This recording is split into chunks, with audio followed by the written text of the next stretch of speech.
Hello નમસ્કાર મિત્રો, દરેકનું હાર્દિક સ્વાગત છે મિત્રો। ધોરણ 10 વિષય છે વિજ્ઞાન, પ્રથમ પરીક્ષાનું પેપર છે। 3 કલાકનો સમય અને 80 ગુણનું પેપર રહેશે મિત્રો। તમામ મોસ્ટ આઈએમપી પેપર છે અને તમામ વિભાગનું સોલ્યુશન કરીશું। તે પહેલાં ચેનલમાં નવા છો તો ફટાફટ ચેનલને સબસ્ક્રાઇબ કરી લેશો। અહીં તમને તમામ વિષયના પેપર મળી રહેશે, જેની લિંક આ વિડીયો ડિસ્ક્રિપ્શનમાં આપેલી છે। જોઈએ વિભાગ એ, જેની અંદર પહેલા છે વિકલ્પો। તો વિકલ્પમાં પહેલો વિકલ્પ રહેશે નીચે આપેલ પ્રક્રિયા માટે સાચું વિધાન પસંદ કરો। તો તમામ જેમ કે CuO plus H2 is equal Cu plus H2O। તો કે અહીં તમામ જે વિકલ્પ છે ઓપ્શન છે એ સાચા બનશે। ઓપ્શન ડી જવાબ આવશે। બીજા નંબરે છે અપચાના ઉપચાર માટે નીચેના પૈકી કયા પ્રકારની દવાઓનો ઉપયોગ થાય છે? તો આવશે એન્ટાસિડ એટલે કે પ્રતિ-એસિડ। 3 નીચેના પૈકી કઈ પદ્ધતિ લોખંડને સાંતળવાની તવીને કાટ લાગવાથી અટકાવી શકે છે? તો અહીં આવશે ઝીંક સ્તરનો લગાવવાથી।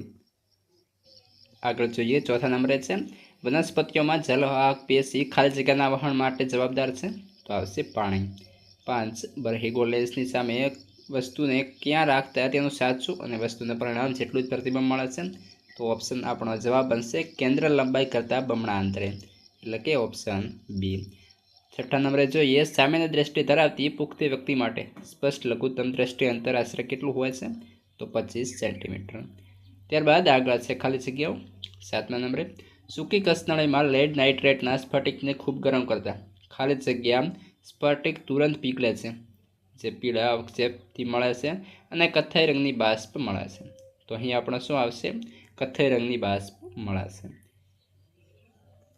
8 એક તત્વ ઓક્સિજન સાથે પ્રક્રિયા કરી ઊંચું ગલન બિંદુ ધરાવતું સંયોજન આપે છે। આ સંયોજન પાણીમાં પણ દ્રાવ્ય છે। આ તત્વો ખાલી જગ્યા હોઈ શકે, કેલ્શિયમ, સિલિકોન કે કાર્બન? તો આવશે કેલ્શિયમ। ત્યારબાદ 9 પર્ણરંધ્ર ખુલતા બંધ થવાની ક્રિયાનું નિયમન ખાલી જગ્યા કોષો કરે છે? તો અહીં આવશે રક્ષક કોષો। 10 આપણા આહારમાં ખાલી જગ્યાની કમીથી ગોઈટર રોગ થાય છે?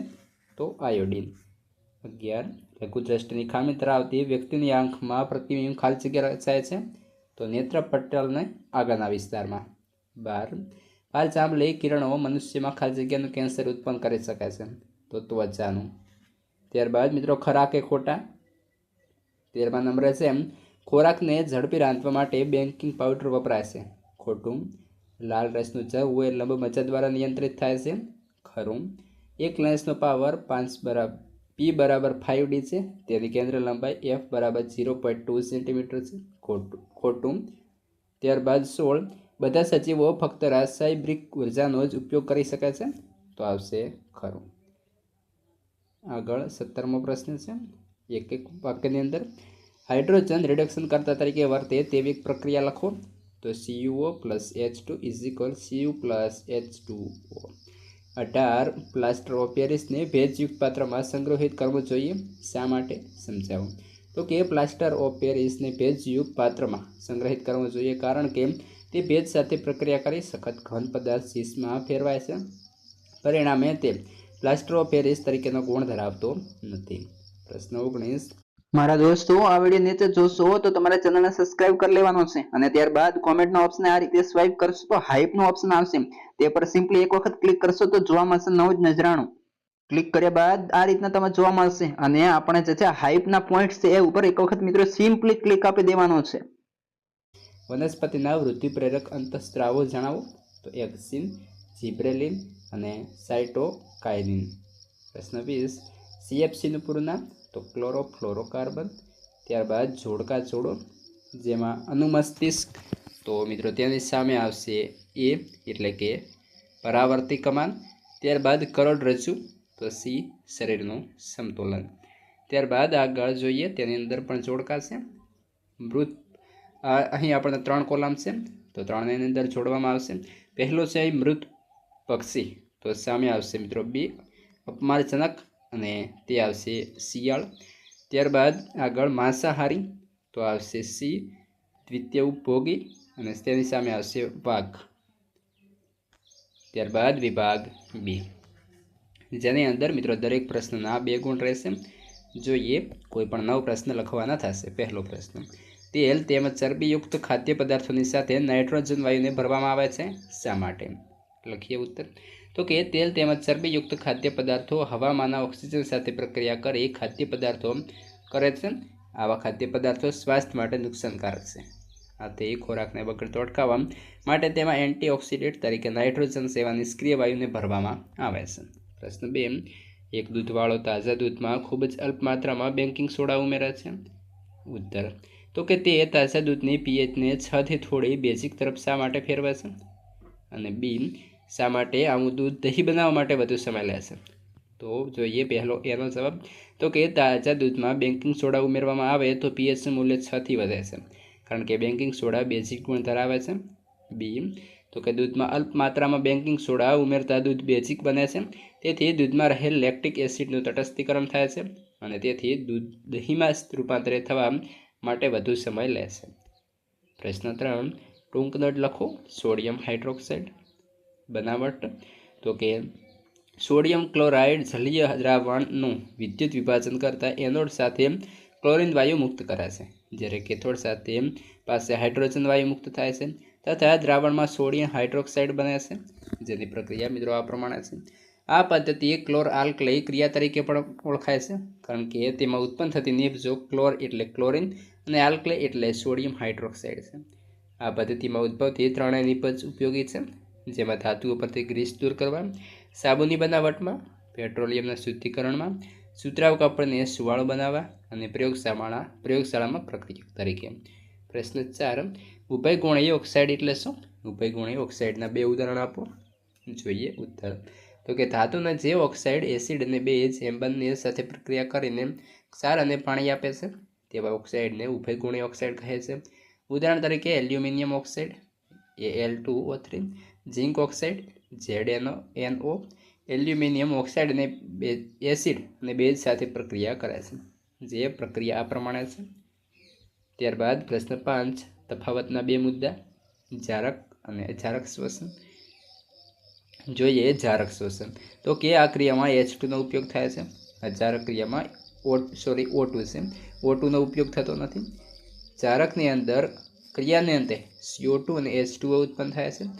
અજારકની અંદર આ ક્રિયાને અંતે પ્રાણીજન્ય માધ્યમમાં લેક્ટિક એસિડ અને વનસ્પતિ માધ્યમમાં ઇથેનોલ અને CO2 ઉત્પન્ન થાય છે. અહીં મિત્રો અનારકને બદલે અજારક છે. ઓકે. ત્યારબાદ ત્રીજો પોઈન્ટ છે. આ ક્રિયામાં ગ્લુકોઝના અણુનું સંપૂર્ણ દહન થાય છે, તેથી ગ્લુકોઝના એક અણુમાંથી ખૂબ ઓછી ઉર્જા ઉત્પન્ન થાય છે. અજારકમાં આ ક્રિયામાં ગ્લુકોઝના અણુનું અપૂર્ણ દહન થાય છે, તેથી ગ્લુકોઝના એક અણુમાંથી ઘણી વધારે ઉર્જા મુક્ત થાય છે. જારક શ્વસન. ચોથો પોઈન્ટ. આ ક્રિયાનો પ્રાથમિક તબક્કો કોષરસમાં છે, જ્યારે બાકીનો તબક્કો કણાભસૂત્રમાં થાય છે. માત્ર કણાભસૂત્રમાં થતી ક્રિયામાં O2નો ઉપયોગ થાય છે. સામે આ ક્રિયા સંપૂર્ણપણે કોષરસમાં જ થાય છે. કણાભસૂત્રો તેમાં કોઈ ભાગ ભજવતા ન હોવાથી O2નો વપરાશ નથી. પ્રશ્ન 6. આપણા શરીરમાં ચરબીનું પાચન કેવી રીતે થાય છે? આ પ્રક્રિયા ક્યાં થાય છે? જવાબ. તો કે પિત્તરસના પિત્તક્ષારો ચરબીના મોટા ગ્લુકોઝને વિખંડિત કરી નાના ગોલકોમાં રૂપાંતરિત કરે છે. આ ક્રિયાને તૈલોદીકરણ કહે છે. સ્વાદુરસનું લાઇપેઝ તૈલોદિત ચરબીનું પાચન કરે છે અને તે આંતરરસના લાઇપેઝ વડે ચરબીનું ફેટી એસિડ અને ગ્લિસરોલમાં રૂપાંતર થાય છે. આ પ્રક્રિયા નાના આંતરડામાં થાય છે. પ્રશ્ન 7. કારણ આપો. મધુપ્રમેહના દર્દીને ઇન્સ્યુલિનના ઇન્જેક્શન આપવામાં આવે છે. જવાબ. તો કે માનવ શરીરના રુધિર શર્કરાનું નિયમ પ્રમાણ જાળવી રાખવું જરૂરી છે. મધુપ્રમેહના દર્દીમાં ઇન્સ્યુલિનની ઉણપને લીધે રુધિરમાં શર્કરાનું પ્રમાણ વધારે હોય છે. રુધિરમાં શર્કરાનું વધારે પ્રમાણ અને હાનિકારક અસરોનું કારણ બને છે. આ હાનિકારક અસરોથી દર્દીને બચાવવા રુધિરમાં શર્કરાના પ્રમાણનું નિયમન જરૂરી બને છે. ઇન્સ્યુલિન રુધિરમાં શર્કરાનું પ્રમાણ ઘટાડે છે. મધુપ્રમેહના દર્દીને ઇન્સ્યુલિનના ઇન્જેક્શન આપવામાં આવે છે. ત્યારબાદ પ્રશ્ન 8. ચેતાકોષની સંરચના દર્શાવતી આકૃતિ દોરો અને તેનું કાર્ય વર્ણવો. તો તેનું મિત્રો જે આકૃતિ આ પ્રમાણે થશે. તેનું કાર્ય જોઈએ તો કે ચેતાકોષમાં શિખાતંતુની ટોચના છેડા માહિતી મેળવે છે અને રાસાયણિક ક્રિયા દ્વારા ઉર્મિ વેગ ઉત્પન્ન કરે છે. આ ઉર્મિ વેગ શિખાતંતુથી કોષકાય અને પછી અક્ષતંતુના અંતિમ છેડા સુધી વહન પામે છે. અક્ષતંતુના છેડા મુક્ત થતાં કેટલાક રાસાયણો ચેતોપાગમ પસાર કરી તેની પછીના ચેતાકોષના શિખાતંતુમાં ઉર્મિ વેગનો પ્રારંભ કરે છે. આ રીતે ચેતાકોષ શરીરના એક ભાગથી બીજા ભાગ સુધી ઉર્મિ વેગ સ્વરૂપે માહિતીના વહન માટે વિશિષ્ટીકરણ પામેલા છે. પ્રશ્ન 9. આપણે વાહનોમાં પાછળનું દ્રશ્ય જોવા માટે અરીસા તરીકે બરહીગોળ અરીસો કેમ પસંદ કરીએ છીએ? જવાબ તો કે બરહીગોળ અરીસાની સામે વસ્તુને ગમે તે સ્થાને મૂકવામાં આવે તો પણ બરહીગોળ અરીસો હંમેશા વસ્તુનું આભાસી સતું અને નાનું પ્રતિબિંબ આપે છે. બરહીગોળ અરીસા સમતલ અને અરીસાની સરખામણીમાં વિશાળ દ્રષ્ટિ ક્ષેત્ર ધરાવે છે, કારણ કે તે બહારની તરફ વક્રાકાર છે. ઉપરના કારણોને લીધે ડ્રાઈવર બરહીગોળ અરીસાના તેની પાછળના મોટા ભાગનું ક્ષેત્રનું દ્રશ્ય જોઈ શકે છે અને પોતાના વાહનને ટ્રાફિકમાં સુરક્ષિત રીતે હંકારી શકે છે. પ્રશ્ન 10. સૂર્યોદય અને સૂર્યાસ્ત સમયે સૂર્ય રાતા અથવા લાલ રંગનો સાથે દેખાય છે? ઉત્તર તો કે આ આકૃતિમાં સૂર્યોદય સમયની સૂર્યની સમીક્ષિત સ્થિતિ દર્શાવી છે. સૂર્યોદય વખતે સૂર્યમાંથી આવતા શ્વેત પ્રકાશને વલનાકાર સુધી પહોંચતા પહેલા પૃથ્વીના આવરણમાં પ્રમાણમાં વધારે અંતર કાપવું પડે છે. આ દરમિયાન વાદળી રંગના પ્રકાશનું પ્રકિરણ વધુ થતાં અવલોકનકાર પાસે રાતા રંગને અનુરૂપ પ્રકાશ પહોંચે છે અને સૂર્ય લાલાસ્પર્ધનો જાંબુડિયા રંગનો દેખાય છે. આ જ પ્રમાણે પરિસ્થિતિ સૂર્યાસ્ત વખતની હોય છે. ક્ષિતિજ પર ઉગતો કે આથમતો પૂનમનો ચંદ્ર પણ લાલાસ્પર્ધા રંગનો દેખાય છે. તેનું કારણ આ જ છે. પ્રશ્ન 11. સમજાવો ગ્રહો કેમ ટમટમતા નથી, શા માટે? ઉત્તર તો કે ગ્રહો તારાઓની સરખામણીમાં પૃથ્વીથી ઘણા નજીક છે, આથી તેઓ તારાઓની સાપેક્ષે મોટા દેખાય છે. તારાઓ પૃથ્વીથી ઘણા દૂર, તેથી નાના દેખાય છે. તેથી તારાઓ બિંદુવત ઉદ્ગમ અને ગ્રહો પ્રકાશના વિસ્તૃત ઉદ્ગમ તરીકે વર્તે છે, એટલે કે તેને ઘણા બિંદુવત ઉદ્ગમના સમૂહ તરીકે ગણવામાં આવે છે. જો આપણને ગ્રહને બિંદુવત પ્રકાશ ઉદ્ગમોના સમૂહ તરીકે ગણીએ તો બધા જ બિંદુવત પ્રકાશ ઉદ્ગમોમાંથી આપણી આંખોમાં પ્રવેશ કરતા પ્રકાશની માત્રામાં કુલ પરિવર્તનનું સરેરાશ મૂલ્ય શૂન્ય થાય છે.